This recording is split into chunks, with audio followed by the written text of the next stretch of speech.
glad you could join me today. Well, we're painting water, okay, on our ocean.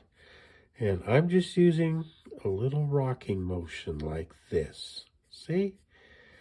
And we've got blue, and we've got some green, and we got some white involved. But it's this rocking motion that gives our waves, our water out there, the appearance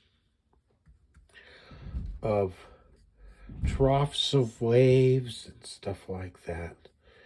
And we need that, and we want that. So we just rock away on it, okay?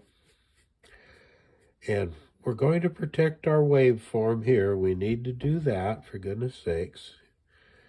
Okay, so we'll come up to it, but we're not going to paint over it, okay?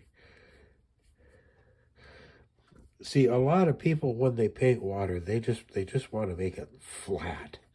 Well, water, especially in the ocean, isn't flat, okay? It's got motion involved in it.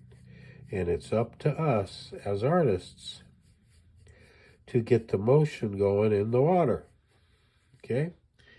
And that's exactly what we're doing right here with green and blue and blue and green and such as that, okay?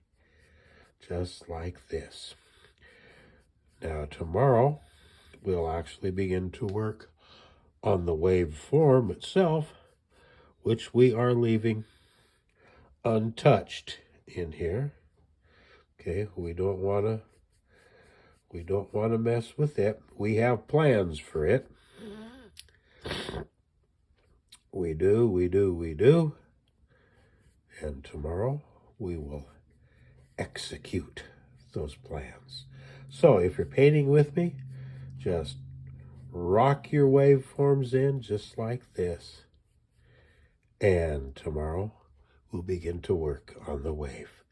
I love you. I love you. I love you.